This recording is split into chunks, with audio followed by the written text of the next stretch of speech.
रविवार का दिन था। छुट्टी होने के कारण मैं इत्मीनान से अपने कमरे के बाहर अखबार पढ़ रहा था, तो अचानक चाचा जी नज़र पड़ी। वो सामने उदास व शांत खड़े हुए थे। मैंने बैठने का आग्रह करते हुए कहा, क्या बात है चाचा जी, परेशान से लग रहे हैं, तबीयत तो ठीक है ना? साथियों, आगे बढ़ें उससे पहले मेरा नाम है संतोष और आपका फिर से एक बार स्वागत है मेरे यूट्यूब चैनल स्टोरी परिवार में। मैं फिर से प्रस्तुत हुआ हूँ एक नई कहानी लेकर। आपको अगर कहानी अच्छी लगे, वीडियो अच्छा लगे तो लाइक और शेयर ज़रूर कीजिएगा। अगर आप चैनल पर नए हैं तो चैनल को सब्सक्राइब करके बेल आइकन ज़रूर दबाएं। आगे बढ़ते हैं। चाचा जी बोले, मैं ठीक हूँ बेटा, तुमसे कुछ कहना चाहता हूँ। चाचा जी ने धीरे से कहा। मैंने अखबार एक तरफ रखते हुए कहा, तो कहिए ना चाचा जी। लेकिन चाचा जी शांत ही बैठे रहे। मैंने आग्रह करते हुए कहा, क्या बात है चाचा जी, दिल में जो भी है बेझिझक कह दीजिए, आपका कथन मेरे लिए आदेश है।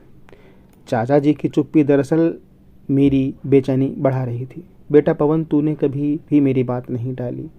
आज भी इसी उम्मीद से तेरे पास आया हूँ। तेरी चाची का और मेरा विचार है कि तू मिताली से शादी कर ले, उसे सहारा दे दे। बेचारी कम उम्र में विधवा हो गई है और दुनिया में एकदम अकेली है। मायके में उसका कोई नहीं है। हम बूढ़ा बूढ़ी का क्या भरोसा, तब वो अकेली कहाँ जाएगी। चाचा जी ने धीरे धीरे अपनी बात रखी। मन की आंखें सजल हो उठी थी, गला भर आया था। मैं किंकर्द विमूढ़ सा चाचा जी की बातें सुन रहा था और क्या कहूँ समझ नहीं आ रहा था। मेरे समक्ष एक और चाचा जी का निर्णय था, दूसरी ओर मेरा प्यार जो पनप चुका था। मुझे लग रहा था कि ये बात सच है कि जीवन पथ का अगला मोड़ क्या और कैसा होगा कोई नहीं जानता। आज जीवन पथ का ऐसा मोड़ मेरे समक्ष आ खड़ा हुआ था जिसमें मुझे अपने परिवार के प्रति अपने कर्तव्य एवं अपने प्यार में से किसी एक का चुनाव करना था। मेरे जीवन पथ का प्रथम पड़ाव बचपन शुरू में ही काफ़ी खुशहाल था। मैं अपने माता पिता की इकलौती संतान हूँ। पापा बैंक मैनेजर थे और माँ कुशल गृहिणी। चूँकि पापा घर के बड़े बेटे थे और माँ एक अच्छे स्वभाव की महिला थी, इसलिए मेरी वृद्धा दादी हमेशा हमारे साथ ही रहती थी। मुझे माँ बाप के साथ दादी का भी प्यार भरपूर स्नेह मिला। पटना के सबसे अच्छे स्कूल में मेरा दाखिला हो करवाया था। पढ़ाई मेरी विशेष दिलचस्पी थी और शुरू से ही मैं मेधावी रहा, इसलिए अच्छे अंक लाता था। पढ़ाई के साथ साथ खेल कूद, गायन आदि में भी मेरी विशेष रुचि थी। मुझे माँ बाप का पूरा प्रोत्साहन मिलता रहा, इसलिए सभी क्षेत्रों में अच्छा कर मैं परिवार एवं स्कूल की आंखों का तारा बना था। मैंने जीवन पथ में अचानक ही अत्यंत कठिन और पथरीला मोड़ आ खड़ा हुआ। मैं उस समय कक्षा 8 में पढ़ता था।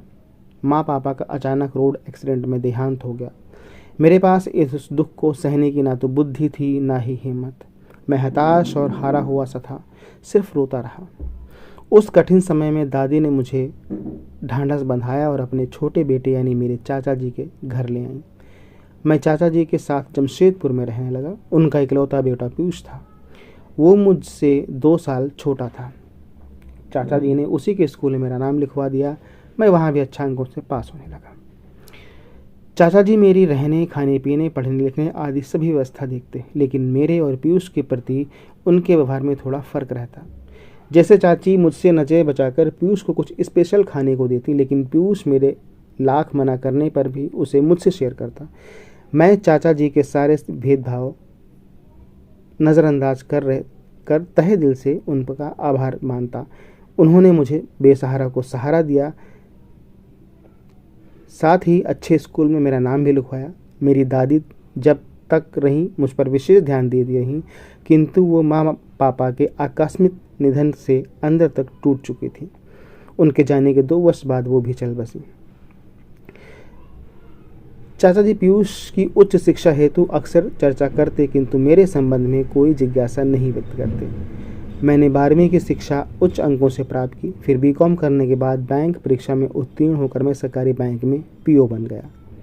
इत्तेफाक से मेरी नियुक्ति जमशेदपुर में हुई तो मैं चाचा जी के साथ ही रहा। वैसे मेरी दिली इच्छा थी कि मैं चाचा जी के साथ रहकर उन्हें सहयोग दूं, क्योंकि दोनों को ही बढ़ती उम्र के साथ साथ स्वास्थ्य संबंध समस्याएं भी होने लगी थी। पीयूष ने बेंगलोर से एमबीए किया। वहीं उसका एक मल्टीनेशनल कंपनी में सिलेक्शन हो गया। हम सभी उसकी खुशी से खुश थे। उसे जल्दी ही अपनी जूनियर मिताली से प्यार हो गया, तो चाचा जी ने उसकी पसंद को सहर्ष स्वीकारते हुए धूमधाम से उसका विवाह कर दिया। शादी के बाद पीयूष और मिताली बैंगलोर लौट गए। पीयूष की शादी के बाद मेरा मन कुछ ज़्यादा ही खालीपन महसूस करने लगा था। उसी दौरान कविता ने कब इस दिल में जगह बना ली मुझे पता ही ना चला। कविता मेरी ही बस से आती जाती थी। सुंदर, सुशील, सभ्य कविता विशाल हृदय मालूम होती, क्योंकि हमेशा ही सबकी सहायता हेतु तत्पर दिखाई देती। कभी किसी अंधे को सड़क पार करवाती तो कभी किसी बच्चे की सहायता करती। बस में वृद्ध या गर्भवती महिला को तुरंत अपनी सीट ऑफर कर देती। मुझे उसकी ये बातें बहुत अच्छी लगती थी, क्योंकि मेरे स्वभाव से मेल खाती थी। हम दोनों में छोटी छोटी बातें होने लगी। धीरे धीरे हम एक दूसरे के लिए जगह रख साथ ही आने जाने लगे। दोनों को एक दूसरे का साथ अच्छा लगता। मैं उसके प्रति आकर्षित होने लगा, किंतु चाह कर भी उसके सामने व्यक्त नहीं कर पाया। उसकी दशा भी मेरे समान ही महसूस होती थी, क्योंकि उसकी आंखों में चाहत, समर्पण दिखाई दिया, किंतु शर्मो हया का बंधन उसे भी जकड़े हुए था। मैं अपने विवाह हेतु चाची से चर्चा करना चाहता था, किंतु झिझक महसूस होती। कई बार पीयूष की मदद लेने का विचार आया, किंतु वो अपनी नौकरी एवं गृहस्थी में ऐसा व्यस्त और मस्त था कि उससे चर्चा करने का अवसर ही नहीं मिला। इसके अलावा उसका हमारे पास आना भी बहुत कम एवं सीमित समय के लिए होता। उस दौरान मेरा संकुचित स्वभाव कुछ व्यक्त नहीं कर पाता। मिताली के गर्भवती होने पर चाची उसे लंबी छुट्टी दिलवा कर अपने साथ ले आईं। 5 माह का गर्भ हो चुका था। चाची बड़ी लगन एवं जिम्मेदारी से उसकी देखभाल करती, तो नए मेहमान के आगमन की खुशी से घर में हर समय त्योहार जैसा माहौल बना रहता। मैं अपने संकोचित स्वभाव के कारण मिताली से थोड़ी दूर दूर ही रहता। हम दोनों में कभी कभी ही कुछ बात होती। जीवन अपनी गति से चल रहा था। अचानक पीयूष का रोड एक्सीडेंट में देहांत हो गया। घर में मानो कोहराम मच गया। चाचा जी का रो रो कर बुरा हाल था। मिताली तो पत्थर की मूर्ति सी बन गई, एकदम शांत, गमगीन। मैं स्वयं के साथ साथ सभी को संभालने की असफल प्रयास में लगा रहता। मिताली को समझाते हुए कहता कि मिताली, कम से कम बच्चे के बारे में तो सोचो, उस पर बहुत बुरा प्रभाव पड़ेगा। वो उस आंसू पोंछते हुए सुबकने लगती। पीयूष के जाने के बाद हम सभी का जीवन रंगहीन, उमंगहीन हो गया था। हम सभी यंत्रवत अपना अपना काम करते और एक दूसरे से नजरें चुराते हुए मालूम होते।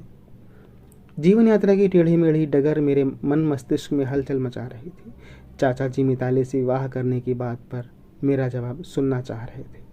वो मेरी सहमति की आस लगाए बैठे थे और मुझे ऐसा महसूस हो रहा था कि मेरा गुजरा कल आज मिताली के साथ में मेरे समक्ष आ खड़ा हुआ है। कल जब मैं अपने माता पिता से बिछड़कर चाचा जी के समक्ष सहारे की उम्मीद लिए हुए खड़ा था, यदि उस समय उन्होंने मुझे सहारा नहीं दिया होता तो मेरा जीवन जाने क्या होता। सत्य है, इतिहास स्वयं को दोहराता है। वैसे चाचा जी यदि मेरी जान भी मांग लेते तो बिना सोचे विचारे में सहर्ष दे देता, किंतु चाचा जी ने मिताली से विवाह का प्रस्ताव रख मुझे असमंजस में डाल दिया था। मैंने धीरे से कहा, चाचा जी, मिताली को मैंने हमेशा अपनी छोटी बहन माना है। ऐसे में भला उससे शादी कैसे कर सकता हूँ?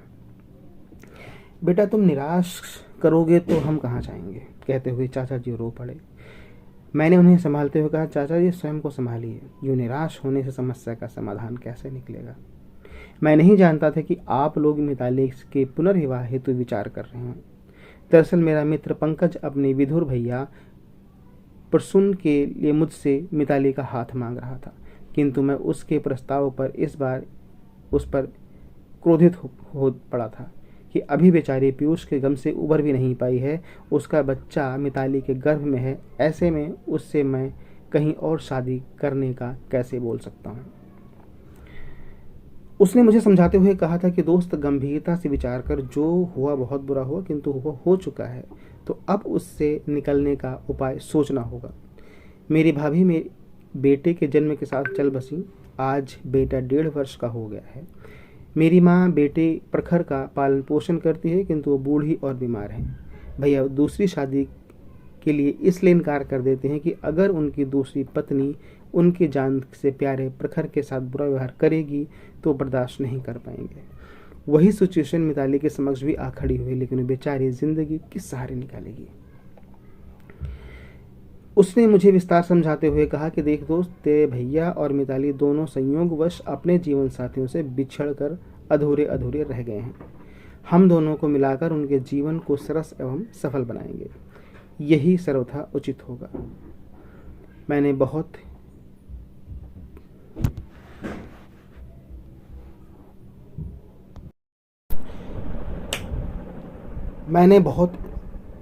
चिंतन मनन के बाद तेरे समक्ष यह प्रस्ताव रखा है।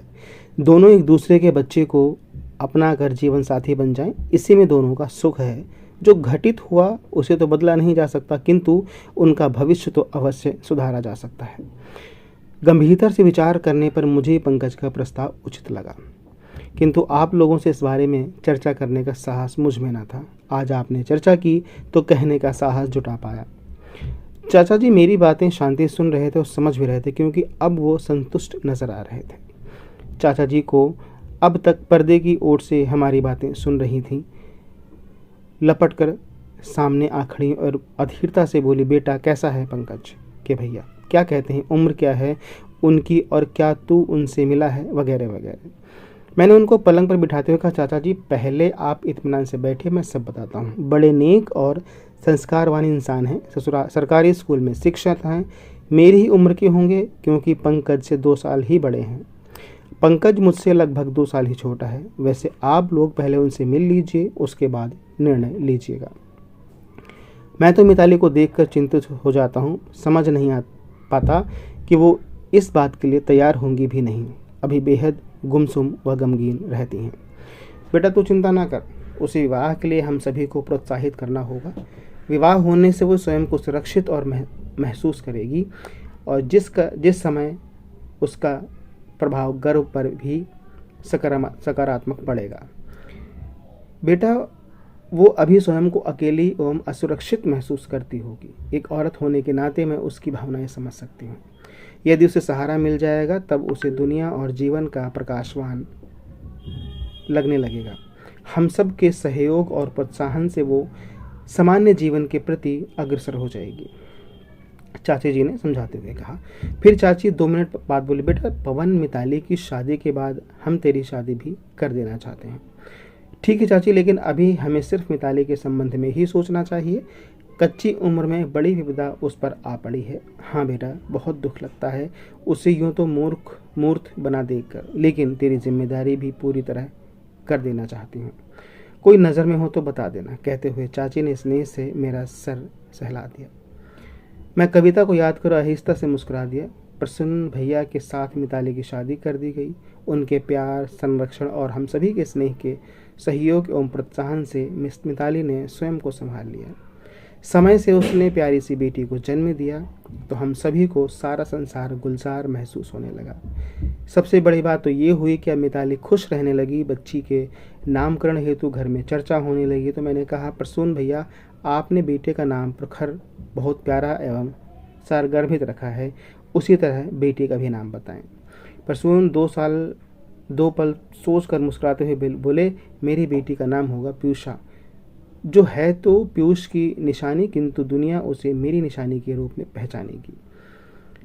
फिर प्यार से उन्होंने मिताली की ओर देखा। मिताली उन्हें आदर और प्यार से देखने लगी, मानो कह रही हो, आपको पाकर धन्य हो गई हूँ।